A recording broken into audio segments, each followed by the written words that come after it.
बिस्मिल्लाहिर्रहमानिर्रहीम। अस्सलाम वालेकुम डियर स्टूडेंट्स। आज चैप्टर नंबर 4 का फर्स्ट लेक्चर है।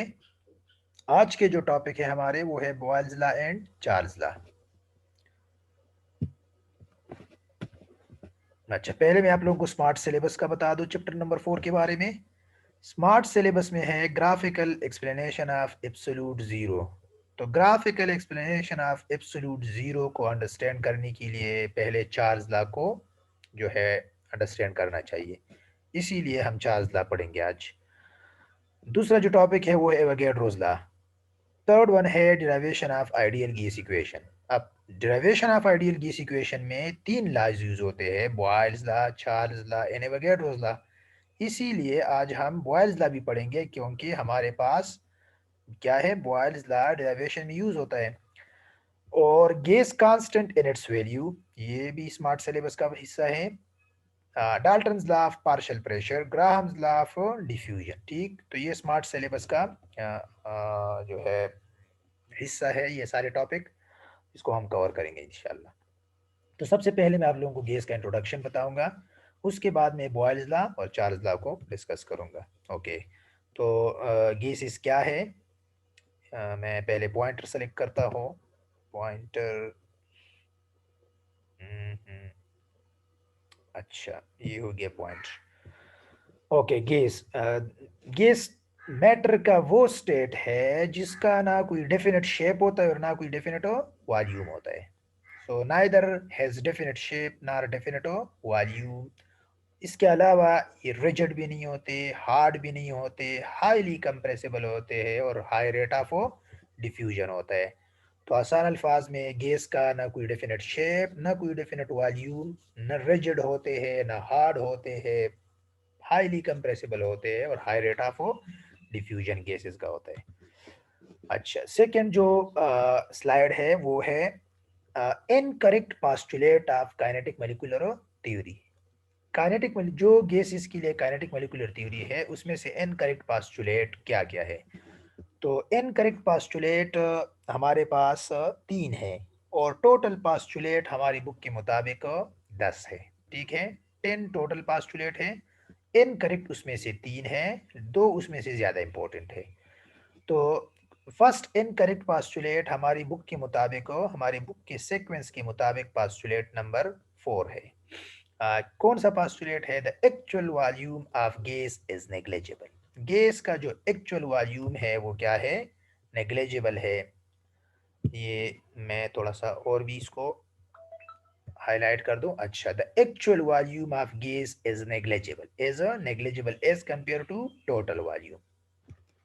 एक्चुअल वॉल्यूम गैस का जो है वो टोटल के मुकाबले में बिल्कुल ना होने के क्या है, बराबर है। ये एक रॉन्ग पास्टुलेट है। ठीक, सेकंड रॉन्ग पास्टुलेट क्या है कि the attractive forces among gas molecule are negligible. Gas molecule में अट्रैक्शन नहीं है, और ये हमारी बुक के मुताबिक पास्टुलेट नंबर 5 है, 6 नहीं है। ठीक, ये है पास्टुलेट नंबर 5 हमारी बुक के मुताबिक। तो हमारे बुक के मुताबिक फोर्थ पास्टुलेट और फिफ्थ पास्टुलेट जो है वो क्या है, इनकरेक्ट है। फिफ्थ पास्टुलेट ये है कि अट्रैक्टिव फोर्सेस क्या है, नेग्लिजिबल है, हालांकि गैसेस तो लिक्विड में कन्वर्ट होते हैं। यही इसका प्रूफ है कि गैस में अट्रैक्शन है, इसको फर्दर एक्सप्लेन करने की जरूरत ही नहीं है, मतलब ठीक है। और जो 10 नंबर पास्टुलेट हमारी बुक के मुताबिक वो क्या है कि force of gravity has almost no effect on gas molecule. Gravity का कोई इफेक्ट नहीं है, तो ये भी इनकरेक्ट पास्टुलेट है। ये शुरू वाले दो जो है, ये वाला और ये वाला, ये ज़्यादा डिटेल में मौजूद है हमारी बुक में, और तकरीबन 30% जो ये चैप्टर है ये इन्हीं दो पास्टुलेट को एक्सप्लेन करने में जो है एक्सप्लेन करते हैं। ठीक है, 30% जो टॉपिक है हमारी इस चैप्टर के ऑलमोस्ट, वो इन्हीं दो पॉइंट को फर्दर एक्सप्लेन करते हैं। तो तीन रॉन्ग पास्टुलेट है, दो ऐसे पास्टुलेट है जिससे फिर क्या, हमारे पास जो गैस का इक्वेशन है P V equal to what, P V equal to N R T. ये जो P V equal to N R T है, ये इक्वेशन जो है ये आइडियल गैस इक्वेशन कहलाता है, और ये काइनेटिक मॉलिक्यूलर थ्योरी के फर्दर एक्सप्लेनेशन से आया है। काइनेटिक मॉलिक्यूलर थ्योरी की फर्दर एक्सप्लेनेशन मतलब बॉयल्स लॉ, चार्ल्स लॉ और एवोगैड्रो लॉ से आया है। तो ये ये जो हमारे पास गैस का इक्वेशन है, ठीक, ये जो गैस का इक्वेशन है इसमें इन दो पास्टुलेट का बहुत इंपॉर्टेंट रोल है, और इसमें इस लास्ट पास्टुलेट का कोई रोल नहीं है, इसीलिए हम ज़्यादातर फोकस किस पे करते हैं, इन दो पास्टुलेट पे करते हैं, और तीसरे पास्टुलेट को हम कंसिडर ही नहीं करते कि ये रॉन्ग है, हालांकि ये भी इनकरेक्ट है, क्योंकि फर्स्ट जो स्फेयर है अर्थ के करीब, वो उसमें सबसे ज़्यादा कंसंट्रेशन है किस चीज़ का, गैसेस का। गैसेस के मालिक्यूल का जो 85% है वो ट्रोपोस्फेयर में है, जो कि फर्स्ट स्फेयर है हमारे पास अर्थ के करीब। तो ग्रेविटी का इफेक्ट है, बिल्कुल है, ठीक है। अच्छा, ये काइनेटिक मॉलिक्यूलर थ्योरी के रॉन्ग पोस्टुलेट थे। एक हमारे बुक के मुताबिक फोर्थ था, एक फिफ्थ और एक 10th नंबर।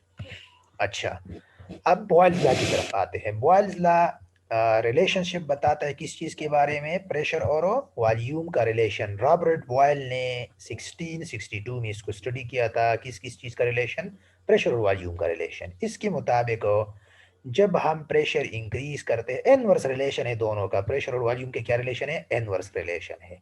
कब, जब हम टेम्परेचर कांस्टेंट रख ले और मोल्स या मास कांस्टेंट रख ले, ठीक है। मोल्स को कांस्टेंट रखना मास को कांस्टेंट रखने के बराबर है, ठीक। तो अगर गैस का मास फिक्स हो और टेम्परेचर फिक्स हो, थर्मोस्टेट पे आपने रखा है, तो जब आप प्रेशर, अप्लाइड प्रेशर कम करते हैं तो वॉल्यूम क्या होगा, इंक्रीज होगा, और अगर आप अप्लाइड प्रेशर इंक्रीज करते हैं तो वॉल्यूम क्या होगा, डिक्रीज होगा। और इनवर्स रिलेशन किसको कहते हैं, ये सुन ले, इनवर्स रिलेशन इसी कहते हैं कि एक के डबल करने पे, प्रेशर के डबल करने पे ये हाफ होगा, हाफ, जस्ट कम नहीं होगा, जस्ट डिक्रीज नहीं होगा, बल्कि एग्जैक्ट हाफ होगा। एक के डबल करने पे दूसरा एग्जैक्ट हाफ होगा, इसको इनवर्स रिलेशन कहते हैं, ठीक है। तो इधर हम फिर क्या लगाते हैं, इधर इस प्रोपोर्शनलिटी की जगह हम क्या लगाते हैं, इक्वलिटी का साइन लगाते हैं, और इक्वलिटी के साइन को जब लगाते हैं तो हमारे पास कांस्टेंट आ जाता है। तो ये कांस्टेंट इस प्रोपोर्शनलिटी की जगह आ गया है, इसीलिए इसका नाम क्या है, प्रोपोर्शनलिटी कांस्टेंट कहलाता है। क्या कहलाता है, प्रोपोर्शनलिटी कांस्टेंट, क्योंकि ये प्रोपोर्शनलिटी के साथ प्रोपोर्शनलिटी को रिप्लेस करने से आया है, किस चीज़ पे, इक्वलिटी पे। सो वियर के इज प्रोपोर्शनलिटी कांस्टेंट। अब इस के का जो यूनिट है ये है के है क्या, ठीक। तो ये के जो है ये ईटा 17 इंजीनियरिंग में भी आया था। ये के कैसे आएगा, जब हम पी को किस साइड पे ले जाए, दूसरे साइड पे ले जाए, तो फिर इसका यूनिट भी आ जाता है, और इसका यूनिट बराबर है वर्क और एनर्जी का, जो कि क्या है, जॉल है या न्यूटन न्यूटन मीटर है, न्यूटन मीटर, ठीक। अच्छा, तो यूनिट ऑफ के ऑफ बॉयल लॉ ईटा 17 में आया था हमारे पास, ठीक। अच्छा, बॉयल लॉ को अंडरस्टैंड करने के लिए ये डायग्राम बहुत इंपॉर्टेंट है, आप लोग इसको थोड़ा फोकस कर ले। देखो, ये लेफ्ट साइड पे हमारे पास जो गैस है, ये राइट साइड भी उतना ही है मास में, ठीक है। जितने पार्टिकल इधर है उतने पार्टिकल इधर भी है। इधर जो प्रेशर है ऊपर की तरफ से वो कितना है, प्रेशर जो है ये P1 प्रेशर कहलाता है, इनिशियल प्रेशर, और ये 100 मिलीमीटर ऑफ मरकरी है, लेट सपोज। और ये जो टोटल वॉल्यूम है इस गैस का, लेट सपोज ये 1 लीटर है, कितना है, 1 लीटर। अच्छा, जब हम प्रेशर को डबल करते हैं तो देखो अंदर ये कोलिजन, अब आप लोग देख ले, इधर कोलिजन जो है कम है, क्योंकि वॉल्यूम ज़्यादा है, तो गैस का मॉलिक्यूल जब एक जगह एक तरफ से जाएगा जाएगा दूसरी तरफ पहुंचेगा तो बहुत टाइम लगेगा, तो इसके नंबर ऑफ कोलिजन बहुत कम है पर सेकेंड। और इस साइड में आप लोग देख ले, जब हम ऊपर से प्रेशर अप्लाई करते हैं, ऊपर से प्रेशर को क्या करते हैं, बढ़ाते हैं, ठीक। ऊपर हमने प्रेशर बढ़ाया, मैं 2 एरो शो करता हो और इधर में 1 एरो शो करता हो, तो जब हमने 1 एरो से 2 एरो कर दिए, प्रेशर हमने डबल कर दिया, तो हमारे पास प्रेशर 100 से क्या होगा, 200 मिलीमीटर ऑफ मरकरी होगा। और ये जो वॉल्यूम है ये V1 से क्या होगा, V2, और V2 फिर हाफ होगा। देखो मैंने पहले बता दिया कि प्रेशर के डबल होने से वॉल्यूम हाफ होगा, तब इनवर्स रिलेशन कहते हैं। तो ये वॉल्यूम अब पहले के मुकाबले में क्या है, हाफ है। अब अंदर मॉलिक्यूल की तरफ आ जाइए, माइक्रो स्केल पे देखो, अंदर मॉलिक्यूल का जो वाल के साथ कोलिजन है वो डेफिनेटली बढ़ेगा। ये जो वाल के साथ उसका कोलिजन है वो क्या होगा, अब बढ़ेगा, ठीक है। ये कोलिजन अब डबल होगा। रिमेंबर, इधर जो कोलिजन है और इधर जो कोलिजन है, this collision is double that of this collision, क्योंकि कोलिजन हमारे पास वॉल्यूम का इनवर्सली प्रोपोर्शनल है, वॉल्यूम के इनवर्सली प्रोपोर्शनल। यही कोलिजन अब गैस का गैस का प्रेशर कहलाता है। ऊपर अप्लाइड प्रेशर है, और रिमेंबर ये जो ऊपर का प्रेशर है ये नीचे कोलिजन के प्रेशर के बराबर होता है। नीचे जो कोलिजन का प्रेशर है ये ऊपर के बराबर होता है, तो ये पिस्टन इधर ही इसी जगह पे रहेगा। अंदर का जो फोर्स और प्रेशर है, बाहर का जो फोर्स और प्रेशर है, वो क्या होंगे, बराबर होंगे। ठीक है, इन दोनों को अब मल्टीप्लाई करेंगे।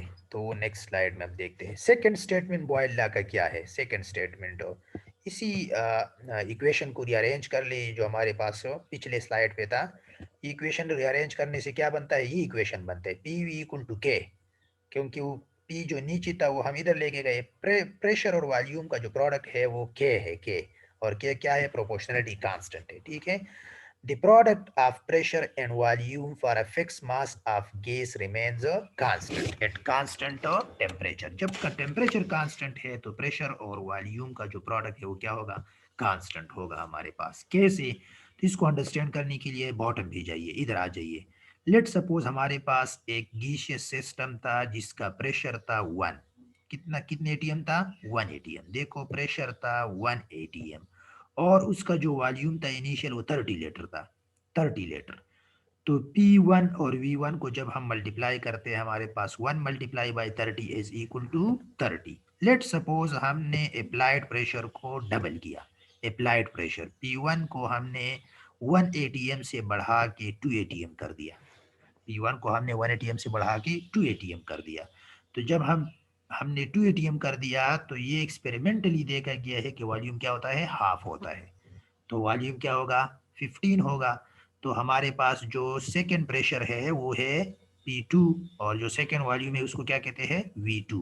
तो अब इन दोनों का प्रोडक्ट क्या आता है, P2 multiply by V2 is again equal to what, 30, क्योंकि 2 लगाएंगे, P2 की जगह 2 एटीएम लगाएंगे और V2 की जगह 15 लीटर लगाएंगे, तो हमारे पास 30 आंसर आता है। ठीक है, मैं यूनिट अभी नहीं लगाता क्योंकि यूनिट आप लोग वैसे भी पिछले स्लाइड में सीख चुके हैं। ठीक है, यूनिट आएगा क्या क्या, यूनिट इसकी भी ज्यादा है, के की यूनिट हो, आप लोग ये यूनिट भी लगा सकते हैं। रिमेंबर प्रेशर का क्या यूनिट है, ATM, ATM, A T and M, और फिर क्या, डाट। अच्छा, और वॉल्यूम का क्या है, मीटर क्यूब या DM cube, ATM and what, DM cube. ये यूनिट भी करेक्ट है। रिमेंबर यूनिट ज्यादा है प्रेशर की, चूंकि यूनिट ज्यादा है, वॉल्यूम की भी यूनिट ज्यादा है, dm cube metre cube, dm cube centimetre cube. अच्छा, तो ये इसका यूनिट भी हम लगा सकते हैं साथ। तो यूनिट अब इतना इशू ना रहा क्योंकि आप लोगों ने यूनिट अब पहचान लिए। अच्छा, थर्ड, अगर हम प्रेशर को फर्दर इंक्रीज कर दे, 3 एटीएम कर दे, तो वॉल्यूम 10 लीटर तक आता है। कितने तक आता है, 10 लीटर तक। और अब आप लोग देख ले, पी अगर हम प्रेशर 3 लगा ले तो वॉल्यूम 10 होगा, तो आंसर अगेन 30 है। इसका मतलब है P1 V1 का जो प्रोडक्ट है वो P2 V2 के बराबर है, और वो बराबर है P3 V3 के, और ये सारे कांस्टेंट के बराबर है। इसीलिए अब आप लोग, हम इसलिए लिखते हैं कि प्रेशर और वॉल्यूम का प्रोडक्ट क्या आता है, कांस्टेंट आता है। तो अब ये सेकंड स्टेटमेंट बनता है, the product of pressure and volume of a fixed mass of a gas is a constant. तो ये कांस्टेंट रहता है। ठीक है, ग्राफिकल एक्सप्लेनेशन क्या है, जब हम प्रेशर क्या करते हैं, प्रेशर इंक्रीज करते हैं तो हमारे पास वॉल्यूम क्या होता है, डिक्रीज होता है। ये वाला ग्राफ ज्यादा करेक्ट है। ठीक है, इस वाले ग्राफ को, ये वाला ग्राफ फोकस कर ली। ठीक है, कौन से वाला, मैं दोबारा जो है पॉइंटर सेलेक्ट करता हूँ, हाइलाइटर, ये करेक्ट ग्राफ कंसीडर कर ली। ठीक है, इस साइड वाला, इसको फोकस कर ले। देखो ये हमारे पास क्या है, वॉल्यूम, और ये हमारे पास क्या है, प्रेशर। जैसे जैसे हम प्रेशर को क्या करते हैं, प्रेशर लेट सपोज 1 एटीएम था, ठीक है, ये दूसरा एग्जांपल कंसीडर कर ले, तो वॉल्यूम हमारे पास क्या था, 4 था। क्या था, 4। तो 1 multiply by 4 is equal to 4। जब हमने प्रेशर को 2 किया तो अब आप लोग देख ले, 2 के सामने हमारे पास ये देख ले, ये जा रहा है किसको, इसके साथ हो, 2 के साथ मैच हो रहे हैं। प्रेशर 2 वॉल्यूम भी 2, तो 2 आर अगेन 4। इसी तरह जब हम प्रेशर को 4 करते हैं तो वॉल्यूम कहाँ पे आता है, 1 पे आता है। एंड अगेन 4 1 आर 4, तो सबका आंसर क्या आ रहा है, इक्वल आ रहा है। और ये जो एरिया है, एरिया, ये एरिया ये वाला एरिया, ठीक, एरिया अंडर द कर्व इसको कहते हैं। ये एरिया, रिमेंबर ये वाला जो एरिया है जिसको मैंने शेड किया, ये एरिया, ठीक, ये इस एरिया के बराबर है, इस एरिया के बराबर है। ये एरिया और ये एरिया, ये एरियाज भी बराबर होते हैं, ठीक, ये भी बराबर होते हैं। और इस ग्राफ का जो शेप है, शेप की वजह से इसको क्या कहते हैं, हाइपरबोला कहते हैं। और कांस्टेंट टेम्परेचर की वजह से इसको आइसोथर्म कहते हैं, ठीक है, हाइपरबोला। जो दूसरा ग्राफ है उसका क्या बनता है, ठीक, प्रेशर और वॉल्यूम अगर एक साइड पे हो। दूसरा ग्राफ वो जो 3 एग्जाम्पल है इसके लिए है, ये दूसरा ग्राफ इसके लिए है, इसके लिए प्रेशर और वॉल्यूम अगर एक साइड पे हो तो हमेशा आंसर क्या आएगा, एक ही आएगा। प्रेशर और वॉल्यूम अगर हम वाई एक्सिस पे ले ले और प्रेशर एक्स एक्सिस पे ले ले, तो प्रेशर 1 हो फिर भी आंसर 30 आ रहा था, ठीक, प्रेशर अगर 2 हो फिर भी आंसर क्या आ रहा था, 30 आ रहा था। और प्रेशर अगर 3 हो फिर भी आंसर क्या आ रहा था, 30 आ रहा था, ठीक है। तो प्रेशर और वॉल्यूम को अगर हम दोनों के प्रोडक्ट को, इसको के भी कहते हैं, के, देखो मैं ऊपर लिख चुका हूं, this low this graph is against PV versus P और के वर्सेस पी। के क्या है, बॉयल्स लॉ का कांस्टेंट है, अब वो चार्ल्स लॉ में भी एक कांस्टेंट होता है, ठीक है। तो ये क्या था, ये हमारे पास बॉयल्स लॉ था, ठीक। चार्ल्स लॉ जो है इसके बाद पढ़ाऊंगा।